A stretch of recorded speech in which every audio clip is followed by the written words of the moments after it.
play it.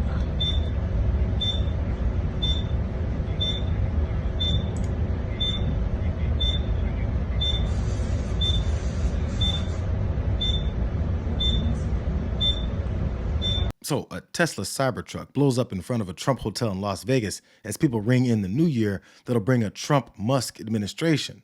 And Trump's border czar, Tom Homan, is all over the case with his sixth sense for crime. You said earlier, and you just referenced again, a terrorist connection there in Las Vegas. The police chief said they haven't identified that. But to your point, you said you believed as this investigation carries out in Las Vegas that I believe you just said you believe they will find a connection. Do you have any other information, or have you been privy to any other information other than what we just directly heard from the police there in Las Vegas?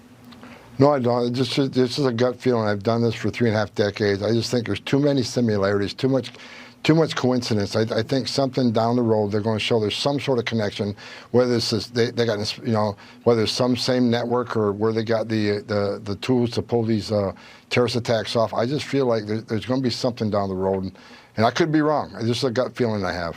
Got it. By the way, a random explosion of a Cybertruck outside of a hotel in a tourist city like Vegas is a terror attack. But since we only classify terrorism as the kind that's carried out by scary brown people only, no one in this conversation can see how ridiculous this sounds. But in the alternate world where this isn't terror, Homan's gut is about as sophisticated as his plans to deport tens of millions of people, because the suspect in the Vegas explosion was a Trump-supporting active-duty Green Beret soldier from Colorado, and the one in New Orleans was an Army veteran from Texas, both trained right here at home.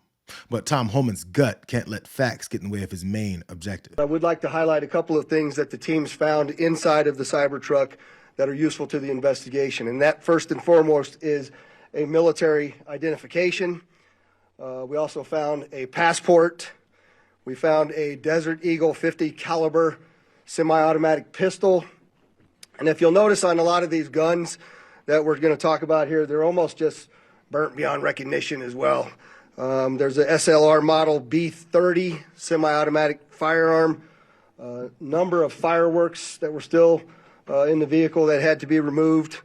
Notably, we found an iPhone and a smartwatch, and then several credit cards were also in the name of our subject. Now, I haven't heard yet if the severely burned remains of the suspect have been confirmed to be that of the man whose identification and belongings were in that truck. So there's still a chance that it was someone else. But Homan is so far from caring about any of that, he's already promoting his singular objective of mass deportation. This country is in grave danger. We need to secure that border. And despite what's happened the last 2 days in Las Vegas and in New Orleans, this administration is not stopping. They're still releasing thousands of people every week through the CBP-1 app, the CHMV program, and Border Patrol continues to release people in this country without proper vetting. This is not a good thing, and I can't wait for the new administration to take power and secure this border and protect our national security. Well, the police chief was asked about the incident in Las Vegas, if they had seen any motivation and inspiration from any terror group. They had not identified anything there yet, I should say, at least. They said they're very heavily still in the middle of that investigation. So we've got a border czar that absolutely refuses to acknowledge any true intentions or identity of terrorists that appear to be more homegrown attackers that also significantly outnumber the attacks carried out by who our politicians tell us is the main threat. Mike Johnson even took the New Orleans attack to dismiss what was reported during Trump's first term, because false perceptions are more important than limiting terrorism. I don't know if enough attention is being paid to this, but we all know that for the last 4 years, the Biden administration has been completely derelict in its duty.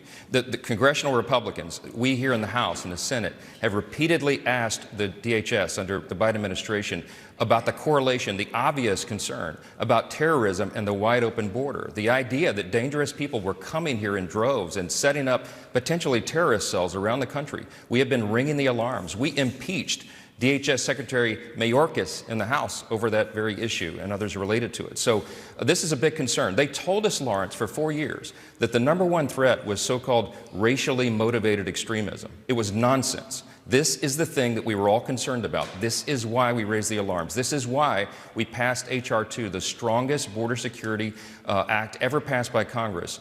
And Chuck Schumer and the Democrats in the Senate would not put that through and make it into law. The Biden administration has a lot to account for here, and we see now in glaring view of everybody that this dereliction of duty has real consequences. It's a concern, and it will be an ongoing concern for some time. He said so-called racially motivated extremism, as if records and occurrences of just that were made up, that there weren't victims and culprits of these crimes that killed Americans. The sole objective of the God-fearing Speaker of the House is to mislead and outright lie to the people that he represents for the sake of covering for conservative homegrown terrorists. I mean, fulfilling their supremacist objectives of conducting mass deportation that'll most likely result in putting them in internment camps for people that they've demonized with these gut feelings of how dangerous they are. It can't be done unless their version of facts become mainstream enough to force people to accept it. I've seen some of these Democratic governors say they're going to stand in the way. They're going to make it hard for us. Well, a suggestion: if you're not going to help us, get the hell out of the way, because we're going to do it. So if we can't get assistance from New York City, and we may have to double the number of agents we send in New York City, because we're going to do the job. We're going to do the job without you or with you. Well, I know you don't want to give away the whole game book, but you do have deportations, mass workplace stuff planned, any other kind of category of deportations of interest? Look, as the president said on stage many times, which I agree with 100%, it's going to be the same it was during the first administration, which is just a hell of a lot more of them.